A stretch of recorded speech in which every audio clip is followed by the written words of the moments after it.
उनके कपड़े उतारे गए, उनको नंगा किया गया, बच्चों को बेबिया मार को मारा गया, हमारे औरतों को बेहुरमत किया। चोर होता है वो प्राइम मिनिस्टर बन जाता है, प्रेसिडेंट बन जाता है, और जो शरीफ होता है वो जेल चला जाता है। आइन किधर है, कानून किधर है? हम तो अदालत में बैठे हैं, बट आपको किसी को कहीं नजर आ रहा है कोई कानून इस वक्त पाकिस्तान में? जो 16 अरब का चोर है उसको प्राइम मिनिस्टर बना दिया। में जब लेके गए थानों में तो सबसे पहले इस ठंड में बरहना करके मिर्ची के पानी में नहलाया गया। पीएम बनेंगे या हम सीएम बनेंगे, अगर नाम के पीछे जरदारी और शरीफ ना लिखा हो। भगोड़े तो लंदन चले जाते हैं, वहां सारे इलाज करते हैं। जितना झूठ इस कुरान के नीचे बोला जा रहा है, अपने दिमाग का इलाज कराओ। आप एमएनए बने औरतों के कपड़े फाड़ के, तो जरा सोच के बात किया करो।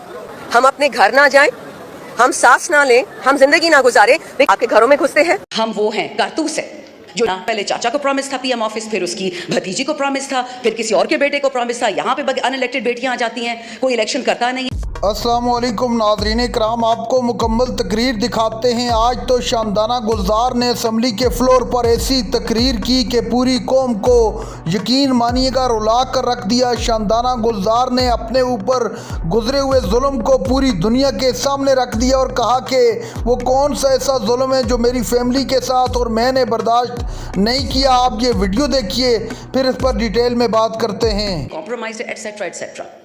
पिछले 2 साल में मुझ में जितने केस हुए हैं, और आप जिस चेयर पे बैठे हैं, अल्लाह करे कि आप वही हो जिनसे हम आपकी उम्मीदें रखते हैं। इसी हाउस के स्पीकर राजा साहब ने मेरा पासपोर्ट मुझसे चुराया हुआ है एज ऑफ जून 2022। 4 कवानीन के खिलाफ ऐसा किया है और मैं कुछ नहीं कर सकती थी एज मेंबर ऑफ पार्लियामेंट।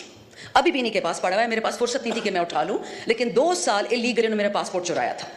मुझे घर से निकाला गया from parliament lodges when I was in MNA. मुझे नहीं निकाला जा सकता था, I was supposed to stay there and 35 people came from CDA and the police. अब एक सीडीए पर डालता है police, I don't mind, I am sacrificing for Pakistan. ना इमरान खान ने सारी उम्र जिंदा रहना है, ना मैंने वतन के लिए सैक्रिफाइस दिया। पर जनाब स्पीकर, जब मेरे जैसी औरत आप अटेम्प्ट करेंगे कि जी पीपल में जाओ, नून में जाओ, खटक के पास, तरीन के पास, मैं क्यों जाऊँ? खटक और तरीन तो पहले से मेरे रिश्तेदार थे, मेरी तो उनसे वैसे नहीं बनती थी, तो मैं उनकी पार्टी में क्यों जाऊँ? वो तो जो हमारी पार्टी थी, मैं उनसे नहीं लड़ती थी। स्पीकर साहब, यू डोंट नो मी, मैं एक लड़ाका हूँ, हमेशा से थी। मैं हर किसी के साथ लड़ती हूँ, अपने लीडर के साथ भी लड़ी हूँ, हक के लिए लड़ती हूँ। और आज आपको ये बता दूँ कि जितना झूठ इस कुरान के नीचे बोला जा रहा है ना, आई स्वेयर टू गॉड मेरी हड्डियों में दर्द शुरू हो जाती है। ये बजट लोगों को बर्बाद करने के लिए है। और सर, आप भी पाकिस्तान में रहते हैं, आपके मुलाजिम होंगे, आपके कोई गरीब रिश्तेदार भी होंगे। ये जो बड़ी बड़ी अंग्रेजी हमें सुना रहे हैं, oh this salary tax and that digitization, sir you are destroying digitization. आप कंप्यूटर्स पे टैक्सेस लगा रहे हैं, किताबों पे, हार्ट स्टेंट्स पे, चैरिटी हॉस्पिटल जिस पे 50 से ज़्यादा बेड हो, आपने फार्मास्यूटिकल्स की 18% शरह बढ़ा दिया, रॉ मटीरियल की 18% उस अस्पताल पर टैक्स डाल दिया है। लेकिन जो मालदारों के हॉस्पिटल्स है सर, वो तो लंदन में है। भगोड़े तो लंदन चले जाते हैं, वहाँ सारे इलाज करते हैं। तो यहाँ पे लोग क्या करेंगे? जनाब स्पीकर, आपने अगर मेरी लास्ट, क्योंकि 3 ही मेरी बजट स्पीचेस थी, फिर तो हम फारिग हो गए। जो मेरी 3 बजट स्पीचेस थी, मैंने कभी भी उसमें पीपल या नून को नहीं डांटा था, अपनी हुकूमत को पकड़ती थी मैं, और आज भी मैं यही करूँगी। हम जब छोड़ के जा रहे थे किटी में 17 अरब डॉलर, 21 अरब डॉलर हमने कर्जों में दे दिया। 32 बिलियन पाकिस्तान की हिस्ट्री पहली दफ़ा रेमिटेंसेज आई। 36 बिलियन आपका पहली दफ़ा एक्सपोर्ट हुआ। 6% आपका ग्रोथ रेट था। कोविड के बावजूद ग्लोब कहता था, न्यूज़ वीक और पॉलिटिकल जो साइंटिस्ट थी, जो बड़े बड़े इश्तिहारी अखबार थे, इसमें तो हमारा कुछ लेना देना ही नहीं है। उन्होंने बोला कि Pakistan is amongst top 3। UPDM have destroyed this country for what purpose? आपको खान का चेहरा नहीं पसंद था, बाजवा के साथ मिलकर वोट ऑफ नो कॉन्फ्रेंस करा दिया, नो प्रॉब्लम, ठीक है, नहीं पसंद खान साहब, इलेक्शन क्यों नहीं करवाए? 4 हफ्तों के अंदर इलेक्शन कराते, 6 हफ्तों में कराते, आना तो इन्हें नहीं था। बट प्रॉब्लम यह था कि पहले चाचा को प्रॉमिस था पीएम ऑफिस, फिर उसकी भतीजी को प्रॉमिस था, फिर किसी और के बेटे को प्रॉमिस था। यहाँ पे अनइलेक्टेड बेटियां आ जाती हैं, कोई इलेक्शन करता नहीं है। Sir, democracy is the best revenge, vote को इज्जत दो। उसकी तो धज्जियां उड़ा के रख दी हैं। ठीक, आपको पीटीआई नहीं पसंद, आपको पाकिस्तान से क्या दुश्मनी है? 46 साल से इस मुल्क में ये 2 खानदान टिक टाक खेल रहे हैं। अगर पाकिस्तान ठीक करना होता तो किसने रोका था इनको? ठीक कर लेते। 3 दफ़ा एक प्राइम मिनिस्टर, एक खानदान, तीसरी दफ़ा दूसरा। ये जो हमारे लोग आयल्स में बैठे हुए हैं, जो लोग हमें सर्व कर रहे हैं, जो हमारे घर में मुलाजिम हैं, इनके बच्चे बच्चियां कभी सोच सकते हैं कि हम पीएम बनेंगे या हम सीएम बनेंगे, अगर नाम के पीछे जरदारी और शरीफ ना लिखा हो? A pox on a country which is ruled by 2 families and who have reaped it into the ground. अब ये ज़रबे इस्तेकाम, आई डोंट नो ये तरीन साहब की पार्टी से इनको क्या प्यार है। बाय द वे स्पीकर साहब, अब मुझे पता है इस पे नाराज़गी होगी, बट हो जाए, डजंट मैटर, मुझ पे पहले ही बहुत पर्चे कटे हुए हैं। हमारी 2 खवातीन थी पीटीआई की, जिनका कोर कमांडर हाउस से दूर दूर खड़ी थी। एक आज असेंबली में बैठी हैं, एक आज जेल में बैठी हैं। फर्क दोनों में ये है कि एक ने माफ़ी मांग ली टीवी एंकर से, और टीवी एंकर ने माफ़ करके आईपीपी में बिठा के इस हाउस में ले आए, और दूसरी बेचारी जेल में सड़ रही है। एक 3 स्टार जनरल की वाइफ, 3 स्टार जनरल, उसका ये गुनाह था कि वो हाथ में माइक्रोफोन और लिबर्टी में खड़ी थी। That is it sir. So this is the honesty and decency with which we deal with the women in our country. Punjab is the backbone of Pakistan, honourable speaker. Punjab नहीं हो तो पाकिस्तान नहीं होगा।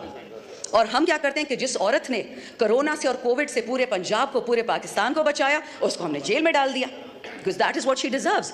जो चोर होता है वो प्राइम मिनिस्टर बन जाता है, प्रेसिडेंट बन जाता है, और जो शरीफ होता है वो जेल चला जाता है। माशाल्लाह, ये तो इस मुल्क का हाल है सर। जाएंगे कहाँ सर? मेरे पास तो फॉरेन पासपोर्ट भी नहीं है, हम कहाँ जाएंगे?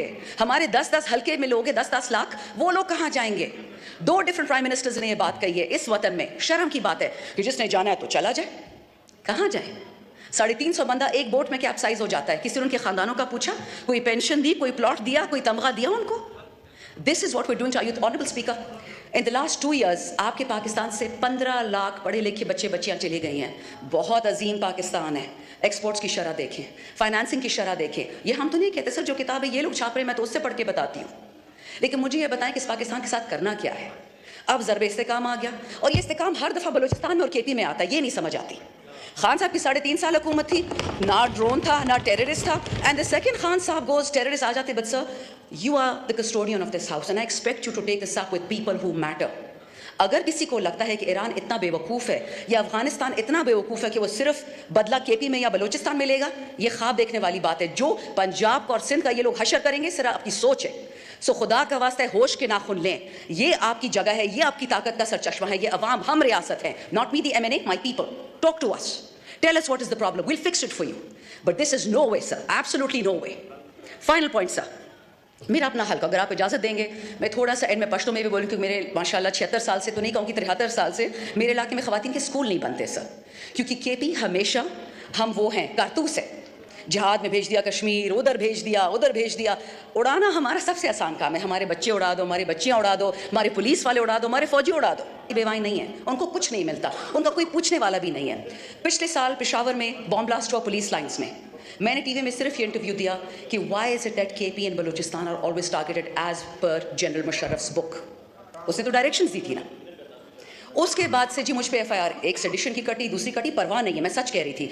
लेकिन स्पीकर साहब, जिस हल्के ने 15 साल पाकिस्तान के लिए खून दिया है, आज उसके लिए बिजली नहीं है, और बहाने तो इतने हैं कि सर मैं शुरू करूँ ना, ख़त्म ही नहीं होंगे। I won't even go into that, but let me tell you one thing sir. मैंने खुद अपने हाथ से परसों 12 फीडर खोले जो 10 महीने से बंद थे। मैं गई इलेक्ट्रिसिटी, इनका जो एनर्जी डिपार्टमेंट है, मैंने कहा मुझे कोई अंग्रेजी की चिट्ठी ही दिखा दे, उर्दू दिखा दे, जिसमें लिखा हो कि फीडर बंद करने की इजाज़त है इस कानून के तहत। कोई चिट्ठी नहीं है सर, कोई नोटिफिकेशन नहीं है। नाज़रीन कराम, आपने वीडियो देखी। शानदाना गुलजार का कहना था कि इस वक्त जो मुल्क में हो रहा है वो पूरी दुनिया देख रही है। इन्होंने कौन सा ऐसा जुल्म है जो हमारी पार्टी के साथ और हमारे वर्करों के साथ नहीं किया। बिलाखिर इनको एक एक चीज़ का हिसाब देना पड़ेगा, फिर इनकी चीखें दुनिया सुनेगी।